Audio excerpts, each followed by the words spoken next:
cette grande femme qui nous a fait vivre des discours extraordinaires et, on va dire la première fois officielle, va nous faire rire, mais c'est pas vrai, nous faire rire souvent.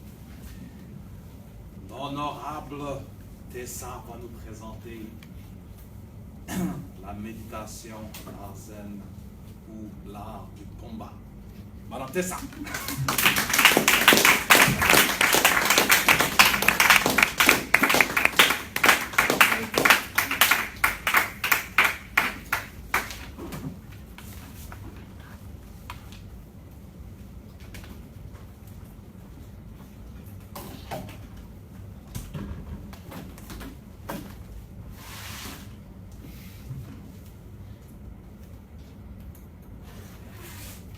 En 2007, c'était mon premier voyage.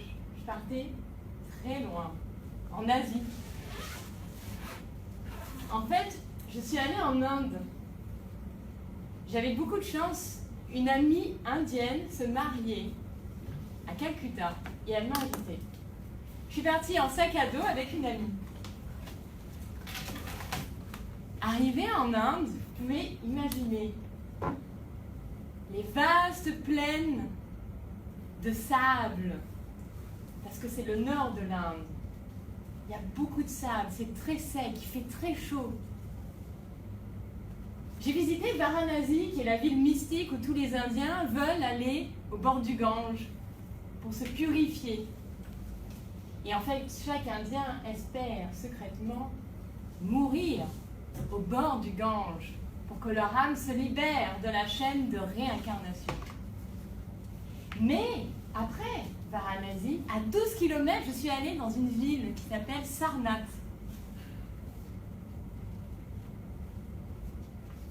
Sarnath, c'est la ville où le Bouddha a donné son premier enseignement de la méditation Vipassana. En 2007, il y a presque 10 ans. Charmante Toastmaster et distingués invités, qui aurait cru que la méditation du Bouddha s'enseignait toujours aujourd'hui? Depuis 2500 ans, elle a été préservée en Birmanie par des moines qui ont scrupuleusement gardé la méditation Vipassana. Parce que bien entendu, nous les êtres humains, quand on découvre quelque chose, on est créatif et on veut le changer. Alors les hindous ont changé la méditation de Bouddha. Ils ont rajouté des mantras, ils ont rajouté des icônes, ils ont rajouté des déesses.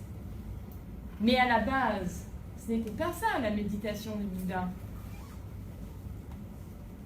Je vais vous expliquer ce soir les 3 éléments de la méditation Vipassana. Je vais essayer de vous faire rire, mais c'est un sujet qui ne se prête pas vraiment. Et c'est là, justement, le défi Toastmaster, d'essayer de faire des choses complètement folles.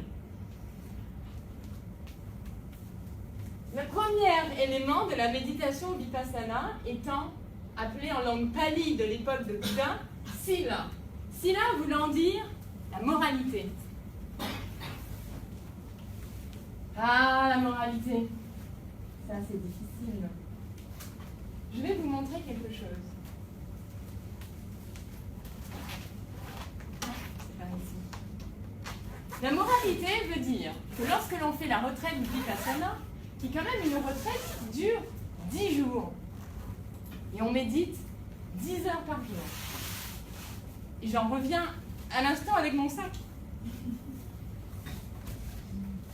Ah voilà, le Sila, le code de discipline. Je vais vous le passer.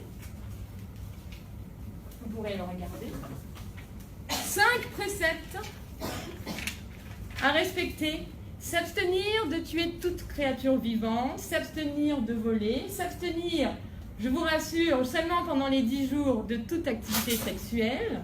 En temps normal, c'est s'abstenir d'une inconduite sexuelle, s'abstenir de mentir et s'abstenir de tout intoxicant. Et pour les anciens étudiants comme moi, parce que ça fait 2 fois que je fais cette retraite de méditation, s'abstenir de prendre la nourriture en après-midi, s'abstenir de toute distraction sensorielle, de maquillage, décoration vestimentaire, et s'abstenir d'utiliser des lits hauts ou luxueux. Je pouvais regarder le code et le faire passer. Finalement, quand j'ai appris ça, j'ai dit « Ouh, j'ai peur ! Il va falloir que je respecte tout ça et que je ne mange pas le soir. Mais comment je vais faire ?» Mais en plus, il faut non seulement respecter tout ça, mais il faut se débarrasser du iPhone. Plus Facebook pendant 10 jours. Plus d'emails. J'étais comme une folle à l'entrée du centre de méditation. Vite, vite, vite. Je réponds à mes courriels. Les gens me regardaient comme si j'étais une folle. Je dis, mais il faut que je réponde, c'est urgent. C'est tellement urgent. Et pendant que j'ai médité, je dis, il y a des gens qui m'envoient des courriels, mais je rate ça. Comment c'est possible? Qu'est-ce que les gens me disent? Finalement, je reviens. Peut-être qu'il y a 150 courriels, mais c'est pas important. Quand on est dans ce moment présent. Bref. Deuxième principe, le samadhi. Samadhi voulant dire la maîtrise de l'esprit. Et pour cela, ça prend du matériel. Un sac, enfin un coussin de méditation. Pendant 10 jours, vous restez assis là-dessus pendant 10 heures à chaque jour. Vous avez un coach, un assistant coach, vous avez un régime alimentaire très strict, vous n'avez pas le droit de mettre des tenues vestimentaires trop extraordinaires, et en plus, dans le centre de méditation, tout l'alentour est barré, c'est tout barré avec des cordes, et il y a marqué limite de cours, ne pas dépasser cette limite. Vous trouvez pas que c'est comme la boxe? Vous savez, dans la boxe, il y a un ring bleu par terre avec du matelas, qui on se bat contre l'autre. Mais là, la méditation, on se bat contre soi-même. Pendant 10 jours. On dit, que je suis bien. Je pense à tellement de choses. J'aimerais bien aller à Cuba. Non, je vais faire mon mémoire. Mais je pourrais ramener mon mémoire et le faire à Cuba. Ce serait tellement génial si je rencontrais l'amour de ma vie. Non, mais je dois faire mon mémoire d'abord. Mais j'ai qu'à aller à Cuba, ramener le mémoire et rencontrer l'amour de ma vie. Et là, je dis, mais... Il y a des 75 autres femmes qui méditent avec moi. Et moi, je pense à toutes ces histoires. Et là, c'est là la boxe qui commence. Alors attention, ça fait... Je viens de penser à mon discours Toastmaster. Non. Pendant 10 heures à tous les jours. Et là, je commence à avoir chaud. Il fait chaud, on devient tout chaud, le corps devient chaud. On transpire. C'est rouge, on est fatigué, on est stressé. On se sent mal, on a mal partout. On n'arrive plus bien à marcher parce qu'on a mal aux genoux. Et c'est là qu'on fait le Prana. Prana, c'est la sagesse. Troisième élément de la méditation vipassana. La sagesse étant de réaliser que toutes les choses sont impermanentes, que toutes les choses changent. Les ongles, quand ils tombent, ils repoussent. Mais oui, tout change. Il ne faut simplement pas s'attacher. Que ce soit un moment agréable ou un moment désagréable, le voir tel qu'il est vraiment. Et c'est cela, vipassana, dans la langue pali. Voir les choses telles qu'elles sont réellement. Et ne pas être attaché. En vouloir plus. Oui, je veux plus de belles choses. Oui, je veux plus de jolis meubles chez moi. Je veux plus de bonnes notes à l'école. Je veux plus de succès. Non. Faites les actions. Mais ne soyez pas attachés aux résultats. Et inversement, lorsqu'il arrive des choses horribles, j'ai plus d'argent sur mon compte. Mon Dieu, j'ai pas eu le temps de m'amuser. Mais de dire, mais c'est pas grave. Ça va changer. C'est fini? Oui. Alors, je vous dirai pour la fin, je saute certaines étapes. Je vous ramène une rose. Une belle rose pour dire, appréciez le moment présent. Sentez l'odeur du bonheur quand il est là.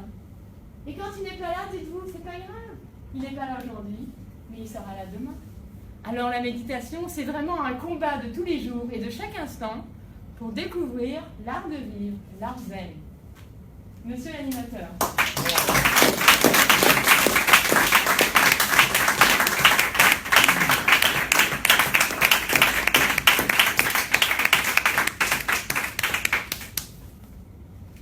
Je ramène toutes les choses que j'ai pas utilisées pour le prochain discours. C'est la sagesse qui parle. Donc, est-ce que vous avez apprécié ce beau discours? Oui. Est-ce que vous avez ri? Oui. Et ça, tu as réussi tes objectifs.